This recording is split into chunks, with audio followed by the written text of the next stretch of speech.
Bom dia para você de casa. Começamos agora mais um programa Meu Doutor. Vamos falar sobre um tema fundamental para a saúde e bem-estar das nossas crianças. A saúde bucal infantil. Cuidar dos dentes desde cedo é essencial, não só para manter um sorriso bonito, mas também para prevenir uma série de problemas de saúde ao longo da vida. Para nos ajudar a entender melhor os cuidados que precisamos ter no cuidado da saúde bucal dos pequenos, das crianças, hoje temos aqui comigo a odontopediatra a doutora Yanara Pinho. Se durante o programa surgir alguma dúvida, é só apontar a câmera do celular para o QR Code na tela e enviar sua questão. Fica aí que a gente já volta. Afinal, quando devemos levar nossos filhos ao dentista pela primeira vez? Quais são os cuidados diários que devemos ter com os dentes de leite? E o que fazer para que a ida ao dentista seja uma experiência tranquila e sem medo? Essas dúvidas serão respondidas ao longo do nosso programa e, como eu disse anteriormente, estou muito bem acompanhado com a nossa convidada, a doutora Yanara. A doutora Yanara é graduada em odontologia pela Universidade Nacional de Brasília, com pós-graduação em odontopediatria, radiologia e imaginologia odontológica. Além disso, possui habilitação em analgesia inalatória, utilizando o óxido nitroso para tornar o atendimento odontológico mais confortável para as crianças. Doutora Yanara, bem-vinda ao nosso programa. Obrigado por disponibilizar um pouco do seu tempo para a gente tratar desse tema importante, não só para as mães, como também, né, para a saúde bucal dos recém-nascidos, que impacta também na saúde do adulto, não é isso? Exato. Quero agradecer antes de mais nada o convite, doutor Gudenberg, e hoje nós vamos falar um pouco sobre isso, sobre a saúde bucal infantil e como isso impacta muitas vezes na realidade familiar, na dinâmica da rotina familiar. Perfeito. Doutor Yanara, para começar, quando é recomendado levar uma criança ao dentista pela primeira vez e quais são os principais cuidados que os pais devem ter com a saúde bucal das crianças?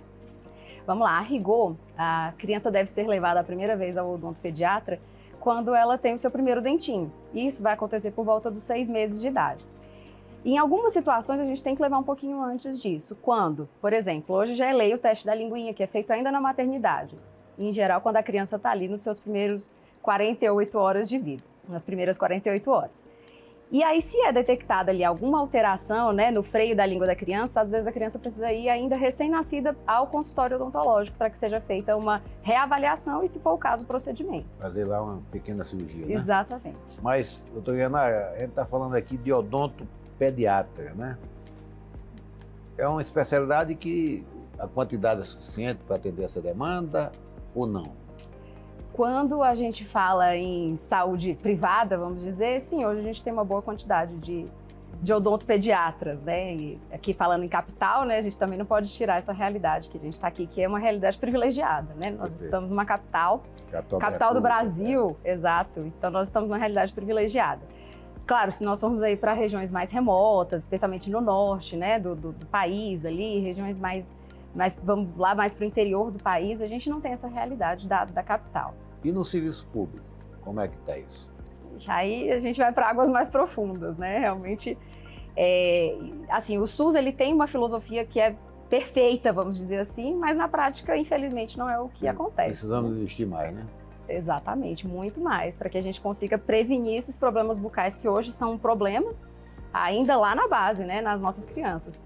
E em não tendo um especialista suficiente para atender a população na rede pública, o dentista clínico geral, ele consegue identificar esses problemas, consegue orientar? Como é que fica isso?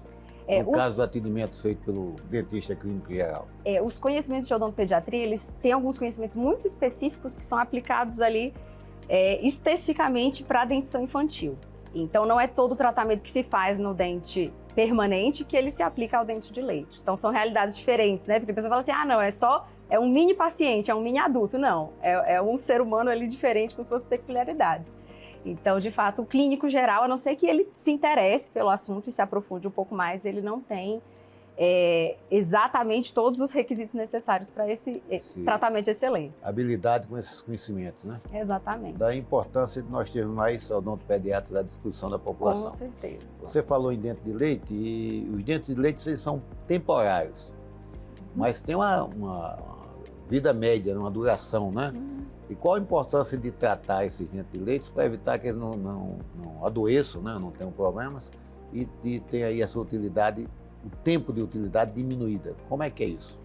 Exatamente. Ainda algumas pessoas não têm essa consciência, né, de que os dentes de leite, eles precisam de um cuidado especial. Algumas pessoas falam assim, vai trocar, então deixa pra lá, não vou gastar dinheiro com isso, até faz né? festa, né, quando arranca, quando sai. Exatamente, exatamente. Quando ele cai naturalmente, ótimo, essa é a intenção mesmo, né? Mas assim, você perder dentes de leite ou ter problemas ali que tirem a viabilidade daquele dente, realmente é muito pouco saudável para a criança, né? Bem ruim para a criança.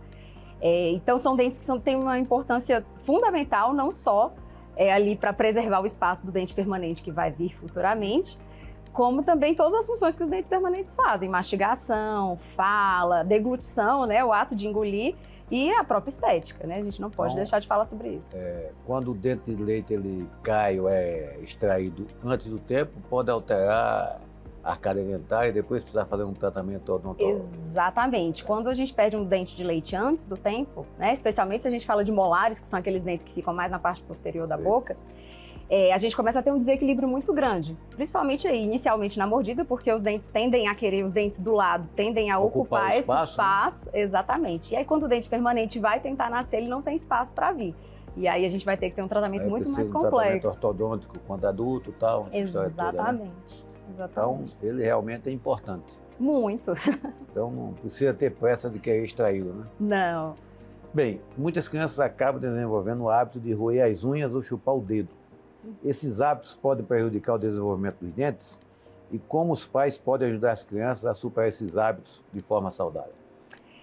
O hábito de chupar o dedo, assim, ainda é um desafio, né, para os pais, porque existem algumas técnicas para a gente fazer a remoção desse hábito, que a gente sabe que, de fato, é um hábito que traz uma série de problemas ali para a saúde bucal da criança, né? Uma vez que essa pressão, né, que o polegar normalmente, que é o dedo que a criança mais, é o dedo mais comum, né, no hábito de chupar o dedo, essa pressão que esse dedo faz ali no céu da boca, ele vai gerando certas...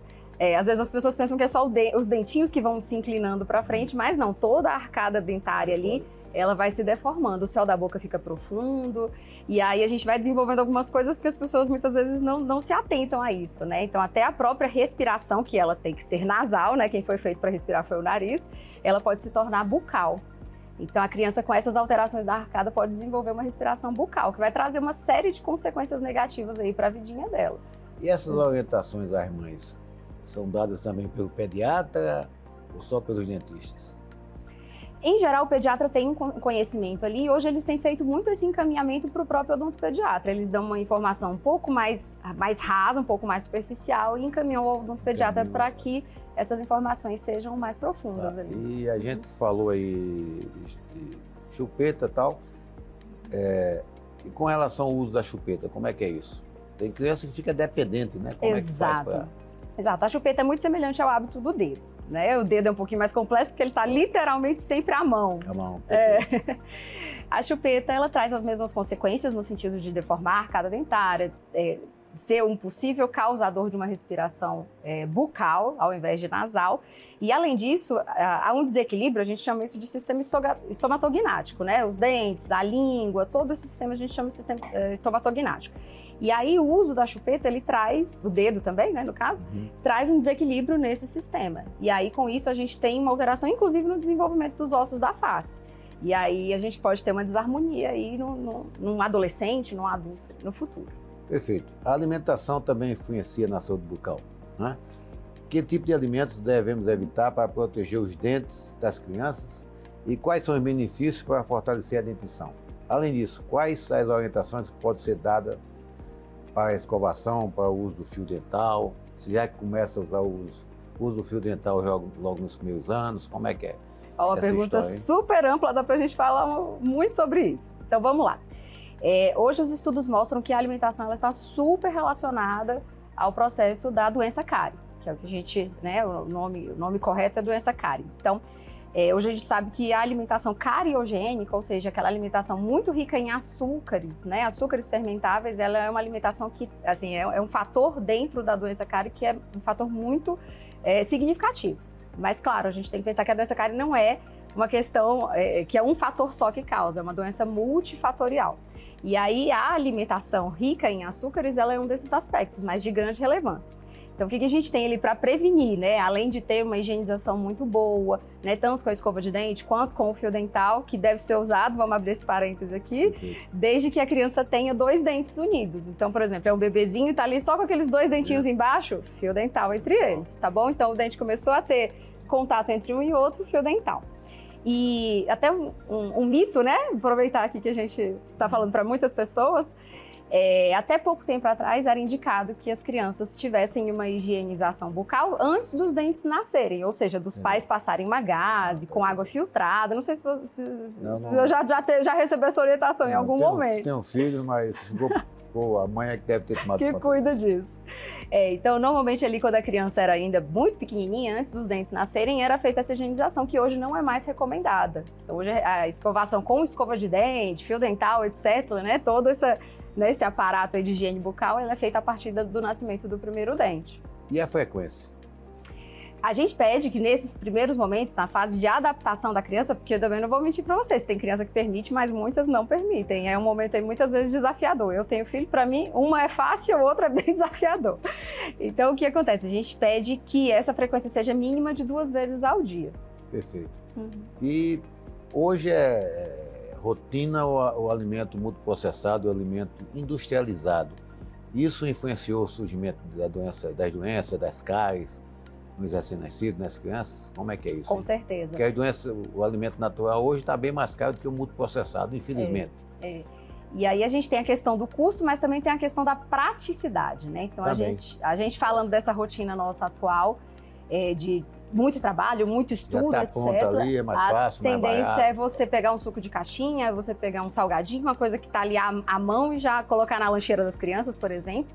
E realmente a gente sabe que além da saúde geral, né, não vamos entrar aí nesse aspecto, então além de ser muito prejudicial para a saúde geral, é também muito prejudicial para os dentes das crianças, para a saúde bucal das crianças. A gente está falando aí em alimentos que têm uma quantidade absurda de açúcar ali dentro, né? Então às vezes você olha ali o suco de caixinha e compara com um suco natural de fruta, mas não, é uma coisa completamente diferente. A gente está falando de um alimento riquíssimo em açúcares adicionados, né? A oferta é grande, o preço é barato, e aí você tem, além da obesidade, todas essas questões que esses produtos industrializados trazem, né? Exatamente.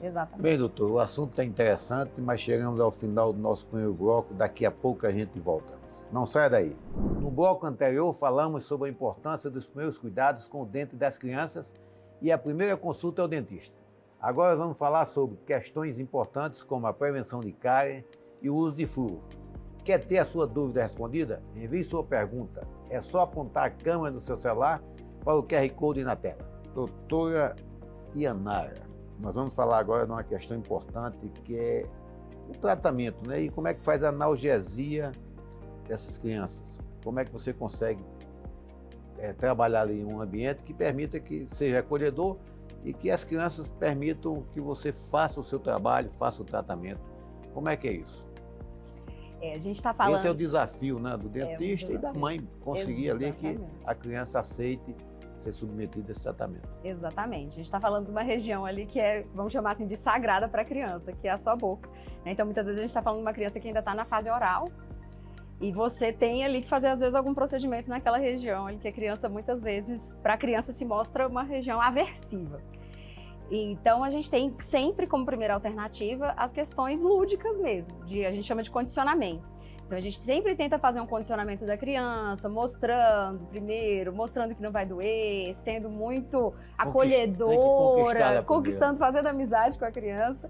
E aí, posteriormente, a gente vai executando os procedimentos. Mas algumas crianças, algumas por imaturidade mesmo, por serem muito novinhas, ou outras mesmo por questões emocionais, às vezes já passaram por alguma outra experiência que para elas foi traumática. Crianças que por si só são mais ansiosas, às vezes é uma família ansiosa, né? E aquilo também traz uma ansiedade para a criança. Então, para essas crianças, a gente tem ainda, além do condicionamento, algumas questões que podem ajudar algumas nesse estratégias para tratamento. conquistá-lo, né? Exatamente. Então, além do condicionamento, a gente pode partir também para os procedimentos com sedação. E a sedação em si, que substância é utilizada? Como é que você faz essa sedação, né? Isso. Essa sedação odontológica, né, que é mais leve, ela é consciente, a criança não fica dormindo, Dormindo, né? ela só baixa um pouco a consciência, então a criança ela fica, como é que a gente pode dizer, menos ansiosa, né, mas sempre responsiva, claro, um pouquinho mais lenta, mas Isso. ela continua no seu, né, Não com tem as risco de suas... depressão, complicação? Não, é uma analgesia mais leve mesmo, considerada leve, ela é feita com óxido nitroso e oxigênio. Claro, sempre monitorada, tem que ter habilitação para fazer esse tipo de procedimento em consultório. E sempre monitorada, né? A frequência, a oxigenação, tudo isso é monitorado ali 100% do tempo. Mas é um fator que tem sido um auxiliar para essas crianças que têm uma dificuldade que com outros métodos não tiveram a possibilidade de fazer um tratamento odontológico de excelência. Bem, agora vamos falar sobre cárie, né? Quando é que começa a surgir? Se tem um marco ali de idade, a partir de tantos meses ou tantos anos, as crianças começam a apresentar cárie? Como é que faz a prevenção? O que é que você recomenda que os pais façam para evitar o surgimento das cáries? Como é que é isso? A gente, a partir do nascimento do primeiro dente, a gente já tem risco a cárie, infelizmente. Então, Yanara, mas existe bebê com cárie? Existe bebê que tem necessidade de fazer tratamento de canal. Como assim? Tem crianças que têm uma cárie que é popularmente conhecida como cárie de mamadeira. É uma cárie precoce da infância. Então, por exemplo, aqueles pais que têm o hábito de dar o leite enriquecido com determinados tipos de fórmula que são ricas em açúcar, achocolatados. Aí vem a história que a gente falou anteriormente, o alimento industrializado, uma oferta enorme e o custo lá embaixo. Exatamente. E isso principalmente se for associado, por exemplo, à amamentação noturna, né? Então, a criança ali fazendo vários banhos de açúcar nos seus dentes durante a madrugada, por exemplo. Aí é uma bomba relógio para aparecimento de cáries. Então, eu mesma já atendi crianças com 1 ano e meio, 2 anos, com necessidade de tratamento de canal. Tá. E a pergunta que não quer calar. Essas crianças nessas idades têm dor de dente? Tem dor de dente. Como é que faz? Doutor, aí a gente tem que usar de todas as nossas estratégias. Uma criança muito novinha assim, ela obviamente não vai ter capacidade de colaboração porque ela é um bebê ainda, né? Então, assim, o ideal é que a gente tenha o apoio da família, quando a família está muito consciente do que está acontecendo. Então, a gente vai tratar, mas o fato de tratar o dente não trata a doença, isso tem que ficar muito claro, né? Não é tratar o canal, não é fazer uma restauração que vai tratar o problema, né? Aquilo ali é só um tratamento das sequelas, né? Do que aconteceu. O tratamento da doença ele vai ocorrer com a mudança de consciência da família. E a dificuldade é a mãe perceber que aquele choro, aquele incômodo, aquela irritação da criança é porque o dente está doendo, né? Exato. Como é que a mãe identifica? O ideal é que a mãe, né, o cuidador, enfim, tenha aquele cuidado diário de estar sempre fazendo a higienização da boca da criança e fazendo um exame rápido ali, percebendo se não tem um pontinho escuro, às vezes, né, um buraquinho mesmo, e observar assim que tiver essa primeira noção de que está acontecendo alguma coisa, já procurar o odontopediatra. Claro, né, a gente não vai procurar o odontopediatra só quando você notar algum problema. Mas, assim, pelo menos para evitar que o problema se estenda ali a ponto de causar dor na criança. Mas o choro mesmo, a criança tá chorando e tal, e você não sabe o que é, como é que você consegue imaginar que é o dente que está incomodando? A criança às vezes leva a mão à boca, começa a chorar quando se alimenta, come algum tipo de alimento, e assim que aquele alimento entra em contato com o dentinho frio, dela, ela demonstra uma reação ali, né? Às vezes não chega a chorar, mas faz uma careta. Evita a alimentação. Exatamente, evita a alimentação. E em casos mais graves, a gente vai ter presença de febre, inchaço, né? Presença de abscesso mesmo. Perfeito. Bem, e com relação ao uso do flúor, qual a importância do flúor, qual a melhor maneira de aplicá-lo, qual a rotina na higiene bucal da criança? Hoje a gente tem a aplicação de flúor da criança em 2 momentos. Primeiro, nas escovações diárias. Então, a pasta de dente, o dentifrício hoje, ele tem a adição de flúor, né? E deve ter, tá? Então, não tem essa recomendação mais de que o bebê não use pasta com flúor, não. Hoje, desde o primeiro dente, a recomendação é o uso de pasta com flúor. O que a gente tem que se atentar, assim, com muito cuidado, é a quantidade que é colocada na escova de dente da criança. Então, a criança é como se fosse uma vitamina que a criança usa ali diariamente ou um outro medicamento. A criança não pode ter acesso àquela pasta de dente. Termina tendo problema. Exatamente. O bebezinho, né? Então, ali mais ou menos até 2, 3 anos, a criança ainda não sabe cuspir. Então, nessa idade, a gente vai usar 1 grãozinho de arroz cru, a pasta de dente, né? Só um meladinho. É o suficiente para prevenir a doença cárie e, ao mesmo tempo, não gerar problemas de excesso de flúor. E aí, a partir que a criança começa a cuspir, a gente aumenta um pouco essa quantidade. Ali por volta dos 6, 7 anos, ela está usando ele mais ou menos a quantidade de uma ervilha. A gente vê que é muita informação, muita orientação para as mães. Uma coisa que a gente não comentou aqui pode até ter passado despercebido, mas com que idade você começa a levar a criança ao odontopediatra ou dentista de uma forma geral? De uma forma preventiva, lógico. Sim. Até para orientação. Isso. Normalmente a partir do primeiro dente. E aí a criança, além de ter os efeitos da prevenção de doenças bucais, ela começa a se acostumar com aquele ambiente. E a gente tem que ter muito em mente que quando a criança vai ao consultório odontológico, sem a necessidade de fazer um tratamento em si, quando é só para fazer uma limpeza básica, né? Às vezes uma aplicação de flúor quando necessário, ela entende que aquele ambiente não é um ambiente aversivo. Ela vai, ela brinca, ela ganha uma lembrancinha no final, né? Ganha um atestado de coragem. Então ela percebe que é um lugar legal, um lugar divertido. Então quanto mais cedo nós levarmos, maior a chance de ela não desenvolver problemas e também ter a questão psicológica ali adaptada. Já uma prevenção, é importantíssimo isso. Com relação ao uso de chupetas e mamadeiras, qual o risco que corre para desenvolver as doenças bucais, né? O que acontece são os bicos artificiais, que a gente chama, né? Então, em relação aos bicos artificiais... Além da alteração anatômica da arcada dentária, né? Tem as doenças que podem advir disso, né? Exatamente. Assim, no primeiro momento, o que a gente mais se preocupa é com o desmame precoce. Então, muitas vezes, quando a criança tem acesso a bicos artificiais, especialmente quando muito novinhas, a tendência é que a criança acabe tendo um desmame natural, né? Ou seja, deixando de sentir ali o prazer da amamentação natural. Então, esse é um dos aspectos. Mas, eu não vou ser radical, né? Falando como mãe também, existem as realidades familiares. Então, a gente também tem que adaptar essa questão às realidades familiares, né? Não vou ser radical nesse sentido. Mas, de fato, sim, traz alguns transtornos, não só para a arcada dentária, mas como o desenvolvimento como um todo. E o que a gente pede é que as famílias ali, no máximo, né, entre 1 ano e meio e 2 anos, esse hábito ele já tenha sido eliminado ali da família. Perfeito. Bem, a gente está chegando ao final do nosso segundo bloco. Vamos falar sobre radiologia e imaginologia, né, que são áreas de sua especialidade. Como esses exames podem ser úteis no diagnóstico dos problemas odontológicos em crianças e quando eles são indicados. Ou seja, criança também faz radiografia, né? Faz sim, faz sim. Existe um protocolo de a gente fazer uma radiografia panorâmica, que é aquela radiografia grande que mostra todos os dentes, por volta dos 6, 7 anos de idade. Então a idade já é maior. Exatamente. É porque tem que manipular, puxa para cá, puxa para cá. O recém-nascido não vai conseguir fazer isso. Exatamente. Né? Agora, às vezes antes dessa idade a gente tem necessidade, por exemplo, crianças que têm cárie precoce. Então, ou crianças que têm um risco maior a cárie, ou seja, que você sabe que tem uma alimentação desequilibrada, que já está tendo alguns sinais de cárie, lembrando que a cárie não começa com um buraquinho, ela começa com uma mancha esbranquiçada. Então, se a gente já percebe no exame que a criança está tendo esses sinais iniciais de cárie, às vezes é necessário uma radiografia antes dos 6, 7 anos de idade. Perfeito. Bem, chegamos ao final do nosso segundo bloco e gostaríamos que a doutora deixasse uma mensagem para as mães, deixasse seu endereço nas redes sociais, seu Instagram, para que as mães possam lhe encontrar e até para que, se tiver algum problema, já começar o tratamento e ter as orientações necessárias. O que eu quero dizer para vocês é que hoje o objetivo da odontopediatria é a gente formar a geração cárie zero. Então, entender que existe a possibilidade de uma criança se desenvolver sem cárie, que isso se postergue até a fase adulta, ou seja, um adulto aí que nunca teve uma experiência de cárie na vida. Esse hoje é o objetivo da odontopediatria e da odontologia como um todo. E aí, se você ficou com mais dúvidas em relação à saúde bucal, cuidados com a criança ou até outros detalhes também em relação aos adultos, por que não é mesmo?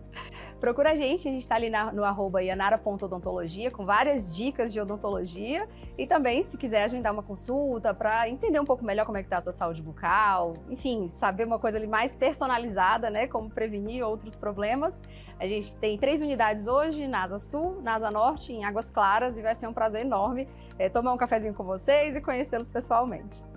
E antes de encerrar, é bom deixar uma mensagem, porque não é só no adulto que um foco dentário pode causar uma doença sistêmica e levar até a óbito, né? Exato. Pode ocorrer também na criança. Então, a importância da saúde bucal nos recém-nascidos e nas crianças. Exatamente. Então, tenha em mente que a saúde da gente ela não é dividida em caixinhas, né? Não é a saúde bucal, não é a saúde do coração, não é a saúde ela é sempre integral. Então, a boca ela é só mais uma parte ali do nosso sistema, né? Do nosso sistema completo. Entender que a gente tem que estar com uma saúde em dia, como dizem, né?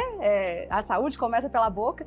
Então, entender que a saúde bucal ela está integrada aos demais órgãos do seu corpo e que se ela está desequilibrada, provavelmente o seu corpo também vai estar em desequilíbrio.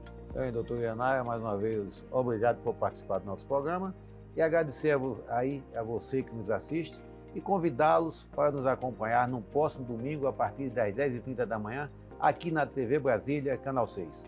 Até lá!